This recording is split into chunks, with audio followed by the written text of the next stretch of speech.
Genoa City didn't just wake up that morning, it erupted. Victor Newman stood in the middle of the Newman ranch like a king who had just been insulted in his own court. The tension in the air was thick enough to choke on. Nikki's words still echoed in his ears, sharp, deliberate, unforgiving. She had dared to mock him. Not just mock him, but side with Jack Abbott. Victor's jaw tightened as Nikki stood across from him, arms crossed, eyes blazing with a fury he hadn't seen in years. You used Jack, Nikki snapped. You turned someone I care about into a pawn. Victor didn't flinch. I did what needed to be done.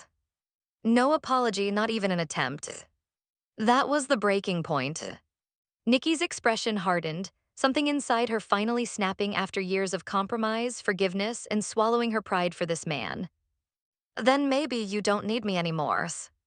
The words hung between them like a gunshot. Victor's silence was louder than any argument.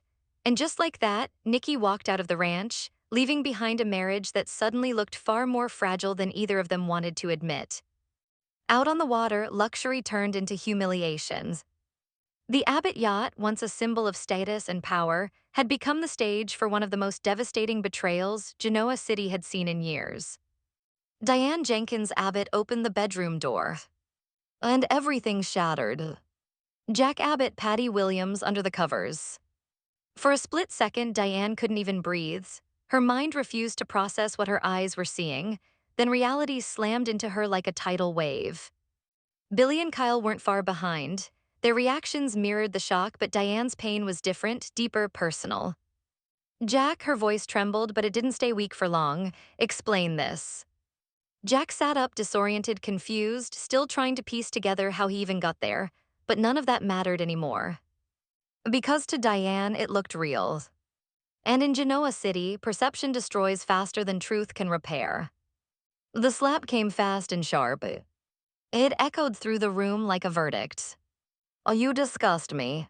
Jack tried to speak, tried to explain the manipulation, the setup, the drugging, but Diane was already gone emotionally. Whatever trust she had rebuilt with him over time, it died in that moment. By the time they returned to shore, Diane had already made her decision. She wasn't staying. The Abbott mansion, once her home, became a place she refused to step foot in again. Instead, she checked into the Genoa City Athletic Club, choosing distance over another round of heartbreak. Jack chased her, of course he did. But apologies don't fix something that looks this bad. And for once, Jack Abbott had no control over the narrative of his own life. Meanwhile, across town, another storm was brewing. Nate Hastings confronted Kane Ashby with the kind of intensity that only comes from someone tired of watching a situation spiral out of control. You think you're handling this, Nate fired. Your family is falling apart. Kane didn't back down, not this time. I'm doing everything I can to get them back, Kane shot back. You don't get to judge me. The tension between them was raw, unresolved. Kane had reached a point where criticism no longer motivated him, it only fueled his anger. Because deep down, he knew something no one else fully grasped yet.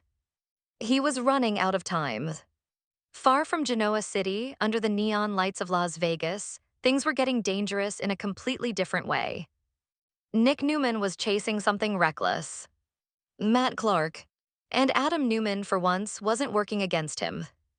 He was helping him.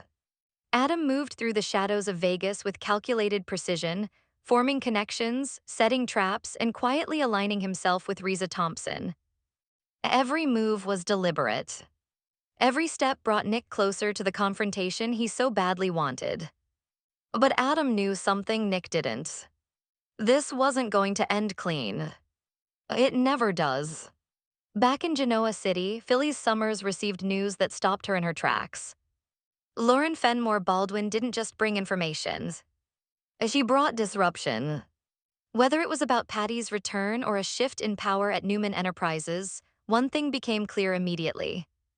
Phyllis was about to be pulled into another mess. And if Patty Williams was involved, then chaos wasn't coming. It had already arrived. Elsewhere, Sally Spectra had her own agenda. Billy Abbott and Jill Abbott had been circling each other for too long, stuck in a cycle of distance and unresolved tension. Sally wasn't interested in watching it drag on anymore. It's time, she told Billy firmly, fix it. Because even in a city full of betrayal, some relationships were still worth saving.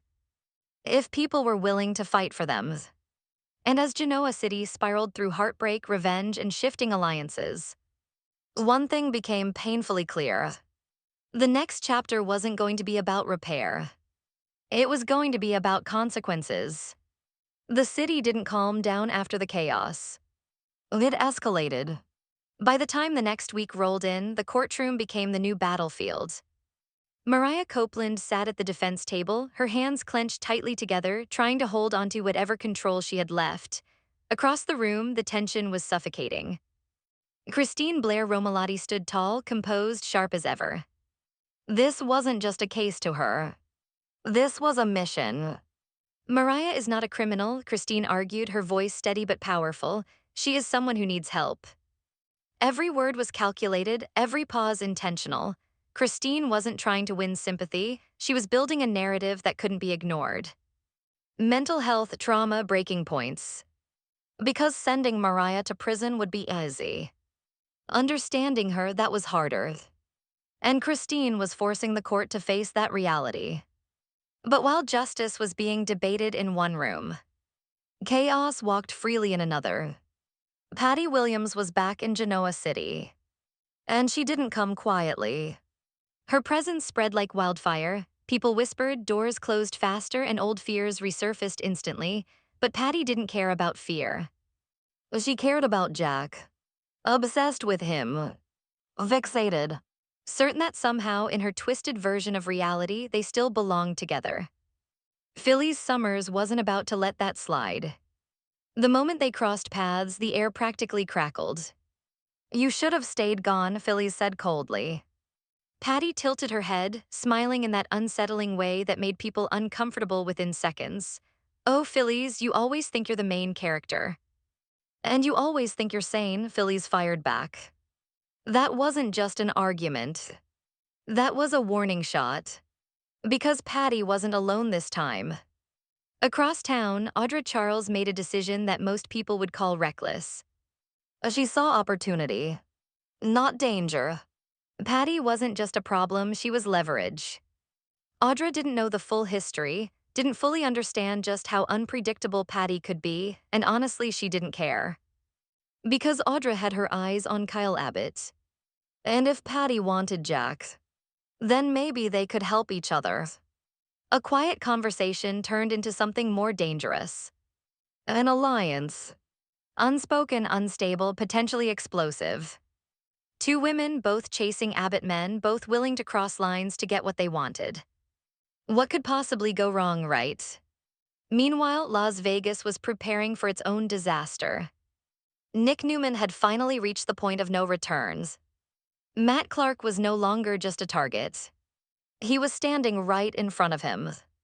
The confrontation wasn't dramatic at first, no shouting, no immediate violence. Just tension. The kind that builds before everything breaks. You really came all this way, Matt said, almost amused. Nick didn't smile, this ends now. But it didn't. Because things never go according to plan when Adam Newman is involved. Adam had set everything up perfectly. Too perfectly. And that's what made it dangerous. Because when things started to go sideways, they didn't just slip. They crashed. Nick hesitated. Just for a second. And that second was enough. Matt moved fast, aggressive. The situation spiraled out of control before Nick could regain his footing. And suddenly, this wasn't about confrontation anymore. It was survival. That's when Adam stepped in. Not as a brother. Not as a strategist. As something darker. More dangerous. For a moment, it looked like Adam might actually end it right there. Cross a line he's always danced around but never fully committed to. That version of Adam. It was still there. Waiting. And it almost came out. Back in Genoa City, the verdict finally came down. Mariah stood frozen as the judge spoke. Every word felt heavier than the last. Christine held her breath. Because this was it. The line between punishment and understanding. The line between losing Mariah completely or giving her a chance to heal.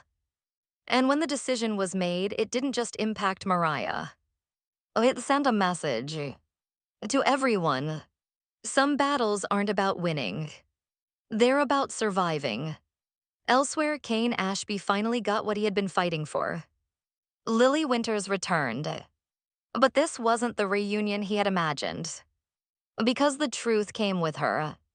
And it hit harder than anything else. Victor's kidnapping scheme. Lily knew. She had been part of it. Kane's reaction wasn't explosive. It was worse. Quiet. The kind of silence that means something inside has completely shifted. You knew, he asked. Lily couldn't deny it. And in that moment, everything between them changed.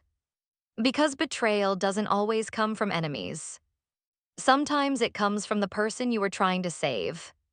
Across the city, Diane sat alone in her room at the athletic club. The silence was almost unbearable.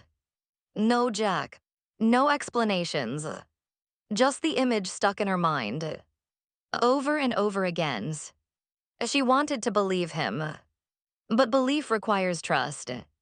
And trust had been shattered. And somewhere out there, Patty smiled. Because in her mind, everything was finally falling into place. Jack was vulnerable. Diane was gone. And then chaos. Chaos was exactly where she thrived. Genoa City wasn't healing. It was evolving into something more dangerous, more unpredictable, more broken. Because over the next few weeks, every choice, every betrayal, every alliance would come with a price. And not everyone was going to be able to pay it.